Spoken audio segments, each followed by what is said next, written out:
can you tell if you are a spiritually mature Christian or you're a carnal Christian or maybe even a baby Christian? We're going to talk about that today on The Beat.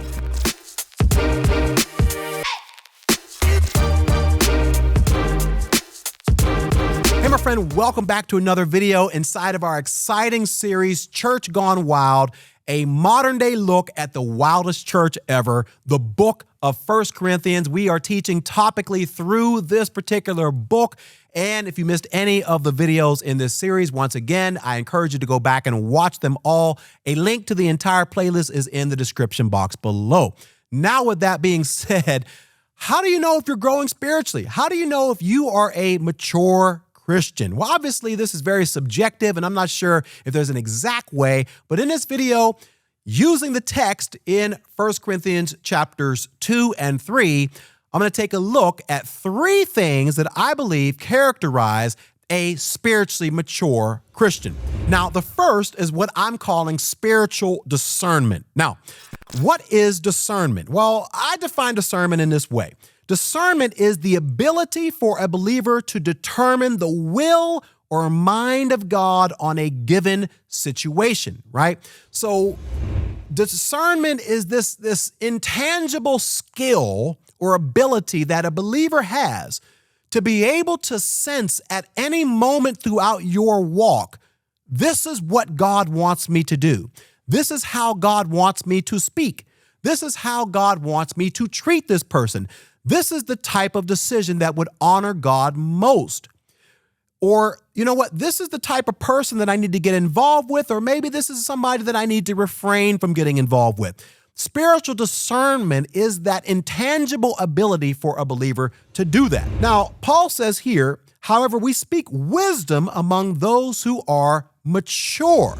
So he says, I want to speak and explain to you what wisdom is available to those who are spiritually mature, right? And so this wisdom of God, he says in verses 9 and 10, he says, but as it is written, eye has not seen, nor ear heard, nor have entered into the heart of man the things which God has prepared for those who love him. So there is a level of wisdom. There is a level of understanding. There is a level of discernment that the eye has not seen, so it goes beyond what you can see. It goes beyond what you can hear. It goes beyond what you can think, but it can only be tapped into. It can only be realized by tapping into the power and the presence and the wisdom of God. Only God can show you these things. As a matter of fact, he says that. He says, but God has revealed these things. What things? Things that eyes can't see, things that ears can't hear, things that people cannot even imagine in their heart. God has revealed, or God can reveal these things to us through what? His Spirit. For the Spirit searches all things, yes, the deep things of God. So Paul refers to these things, the things that the eyes can't see, the ears can't hear, things that haven't entered the heart of man, as the deep things of God. This is why I'm putting this in the category of a spiritually mature Christian, because a spiritually mature Christian is able to tap into, is able to access the deeper things that only God through his Spirit can show you. Now, as I was preparing for this video, this is what I believe God gave me with regards to discernment.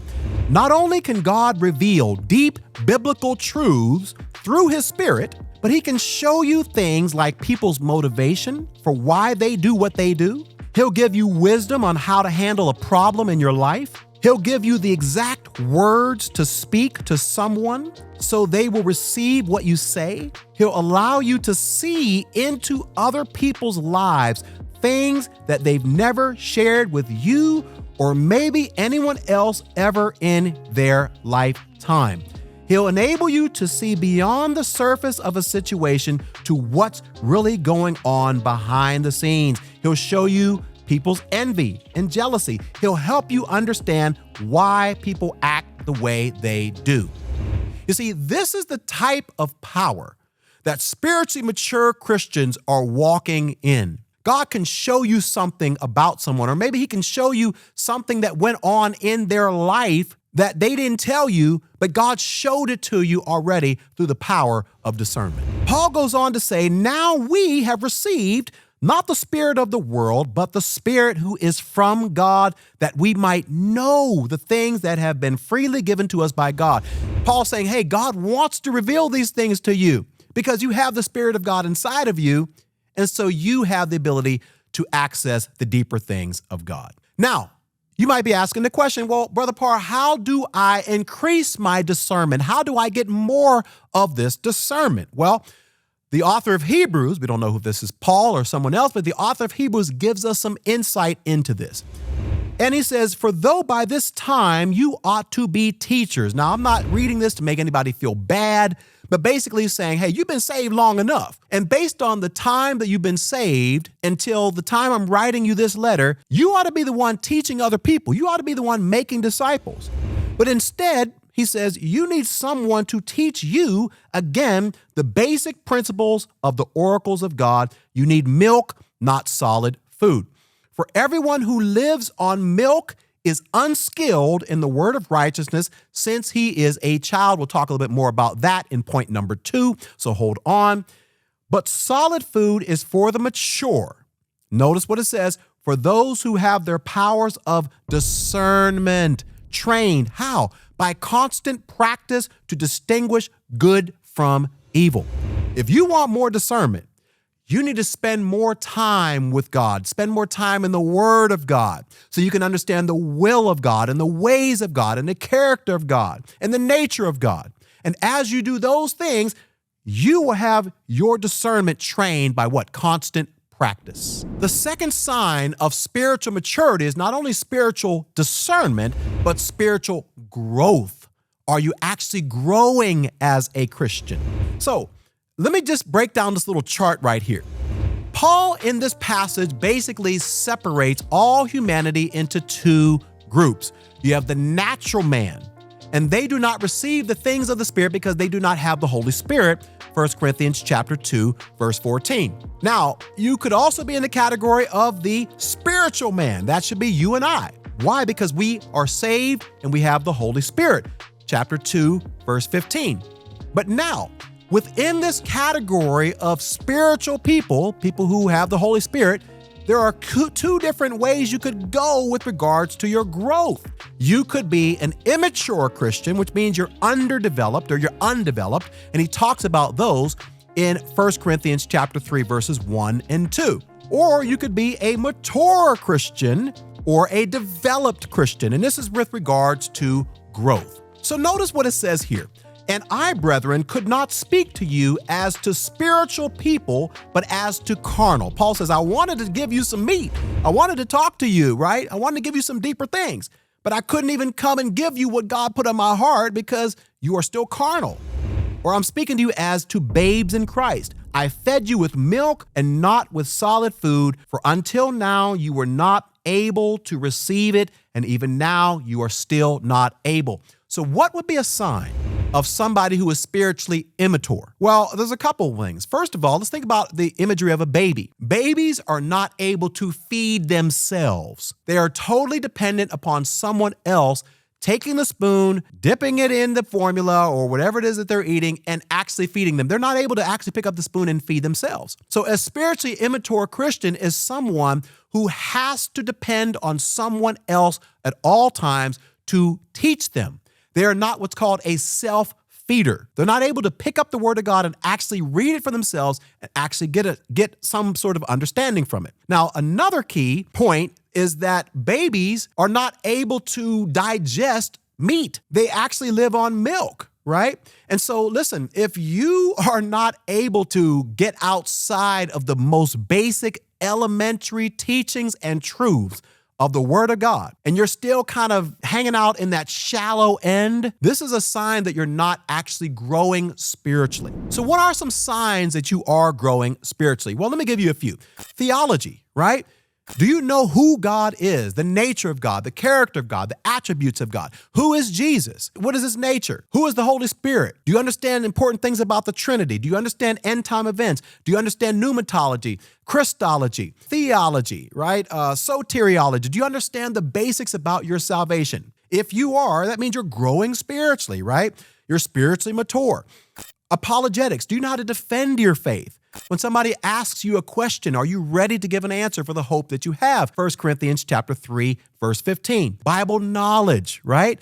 Are you just recirculating some of the basic stories from the Old Testament, things that you learned in Sunday school or the Psalms or the Proverbs, and that's pretty much where you hang out because that's what you're familiar with? Or are you digging into the deeper parts of the Word of God? Have you ever read the book of Ezekiel? Have you ever studied the book of Isaiah? Are you still afraid of studying the book of Revelation? Or have you dug into some of these more deeper things with regard to Bible knowledge? Another one is making disciples, right? Are you taking what you have learned and what God has taught you, whether through experience or education or whatever, and using that to educate and make disciples? Now, the third sign of a spiritually mature Christian is just that, spiritual maturity, right? And we're going to talk about that now. So we're going to build on this chart right here. And I said that there are two different types of people. You have the natural person, the unsaved person. They don't have the Holy Spirit. You have the saved person who has the Holy Spirit. Now, with regard to growing spiritually, you have some who are growing spiritually, so they're spiritually mature. You have others who are basically just not growing at all. And that's with regarding growth. But now with regard to practice, how you live your life, how you behave, how you conduct yourself, there are also two categories here.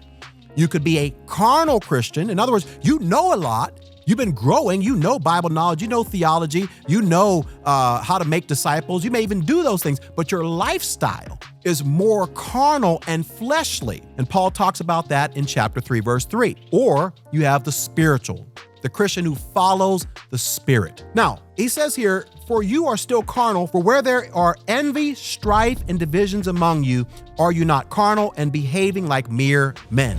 See, a carnal Christian is a Christian who, and by the way, you can't stay a carnal Christian for the rest of your life, right? There's no such thing as somebody who is just a carnal Christian. We go through seasons where we might live in carnality, where we might be a carnal Christian this week or next week. But if you've been a carnal Christian for 5 years, you may not be a Christian, right? Because you need to grow beyond that. The expectation is that you grow beyond that. And he says a carnal Christian is basically somebody whose lifestyle is like mere men, that people can't see much difference in how you live your life if they compare you to a non-Christian. He says, for when one follows Paul, another follows Apollos, are you not carnal? But I want to focus in on one, because Paul could have mentioned lots of different signs of spiritual immaturity, but I want you to notice one that he actually pointed out, and that is strife. So listen, one sign that you are walking in spiritual immaturity is when your relationships have a bunch of strife. Right? So let me break down some signs of spiritual immaturity in relationships. Number one, getting offended easily. If you're the type of person, you're in a relationship with somebody and you're always getting offended, you're always getting your feelings hurt, you're not able to kind of move past things, that's a sign of immaturity and ultimately spiritual immaturity. Number two, too proud to apologize when you're wrong. Somebody offends you, right? Or you've offended somebody else. Can you humble yourself and actually apologize when you were wrong? Number three, silent treatment. You go through your relationships and you give people the cold shoulder, silent treatment. You walking in your house with the spirit of offense and you're not speaking to the person because they hurt your feelings. And so you're going to make them punish, or you're going to punish them. You're going to make them suffer because they hurt you. And so you kind of shun them and you give them the cold shoulder. That's immaturity. Listen, if you're single watching this video and you're doing any of these things, don't get married. Please don't get married because you're going to drive your spouse crazy, right? Here's another one. Struggling to be a peacemaker.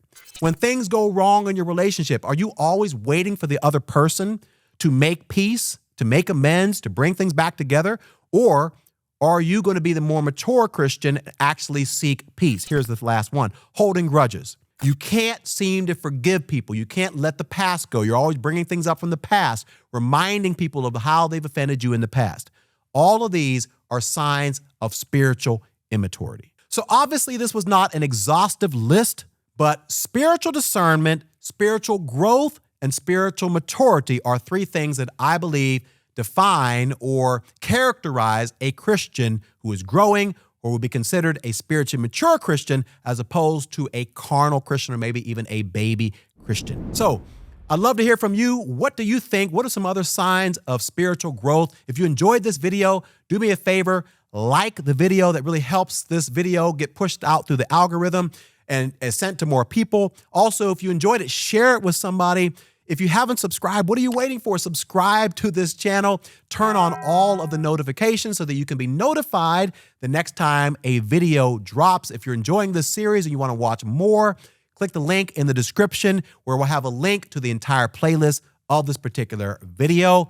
And finally, if you want to go deeper in your walk with God, we have an amazing online community that you can join, or I have an online course that you can join that would teach you how to break the Word of God down in bite-sized pieces. Hey, I'd love to see you in the next video. I'll see you there. Bye for now.